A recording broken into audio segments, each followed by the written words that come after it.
क्या हमारे अपने बच्चे हमारे घरों में महफूज हैं या नहीं। कुछ दिन पहले एक 3 साल के बच्चे को इमरजेंसी में लाया गया, जो कि 2-3 डॉक्टरों से मशवरा करके वहाँ पहुँचे थे।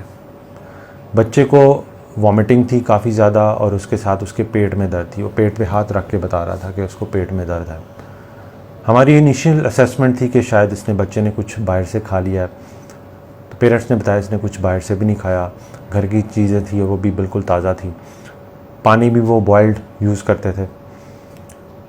तो हमने सोचा कि शायद उसको हेपेटाइटिस हो गया, जिसको हम पीला जरखान कहते हैं। तो उसके हेपेटाइटिस के टेस्ट करवाए गए, लेकिन वो टेस्ट भी नॉर्मल है। कुछ और बेसलाइन टेस्ट करवाए गए पेट दर्द के लिए, लेकिन उनमें कुछ भी ज़ाहिर ना हुआ। बच्चे की ना उल्टी रुक रही थी, ना उसका पेट दर्द ठीक हो रहा था और वो बुरी तरह से रो रहा था। अल्टीमेटली उसको ड्रिप लगाई गई, उसको इन्फेक्शन का ट्रीटमेंट दिया गया। सो इनिशियल असेसमेंट यही लग रही थी, शायद पेट का कोई ऐसा इन्फेक्शन है, ऑल्दो उसको कोई डायरिया वगैरह नहीं था। 24 घंटे गुजर गए, उसकी क्लिनिकल कंडीशन में इम्प्रूवमेंट होने की बजाय फर्दर जो है ना डिटीरिएशन यानी तनज़ली होने लग गई। और अगले दिन उस बच्चे का पेट फूलना शुरू हो गया और साथ जो उसकी उल्टी थी वो ग्रीन कलर की और ब्लैक कलर की आना शुरू हो गई। अब जब उसका पेट फूला तो ये बहुत कंसर्निंग होता है एक फ़िज़िशियन के लिए कि बच्चे का पेट नहीं फूलना चाहिए जितना भी इन्फेक्शन हो। खैर हमने उसका फिर जब एक्सरे करवाया वो ठीक नहीं था।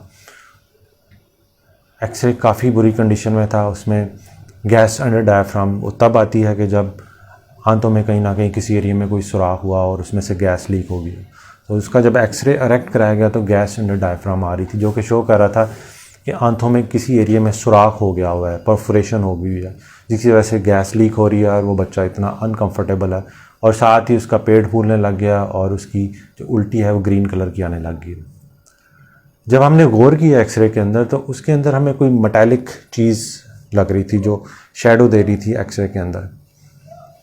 खैर उस बच्चे को फिर सर्जरी में भेजा गया और अल्टीमेटली उसका ऑपरेशन हुआ, जिसको लेप्रोटमी कहते हैं, जिसमें पेट खोला जाता है और आंतों का वो डिफेक्टेड हिस्सा जो कि ख़राब हो गया होता है उसको काट के फिर एनास्टोमोसिस किया जाता है और उसको रिपेयर किया जाता है, because it was a case of perforation.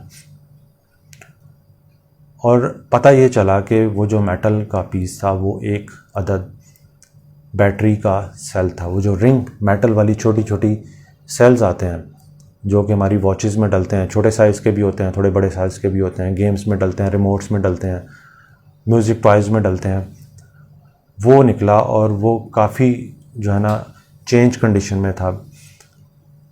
अंदर उसमें से सारे केमिकल्स निकल रहे थे।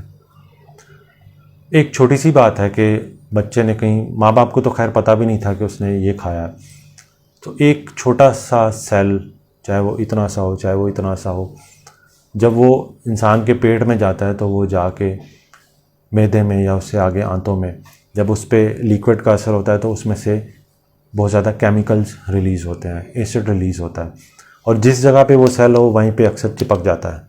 अगर वहाँ चिपक गया तो उसने वहाँ उस एरिया में जो कि नाजुक सी झिल्ली होती है जिसको म्यूकोजा कहते हैं उसका बर्न कर देना है और जैसे ही वो बर्न डीप होता है तो वो आंतों के उस हिस्से में सुराख हो जाता है जिसको परफोरेशन कहते हैं, and which is an medical emergency.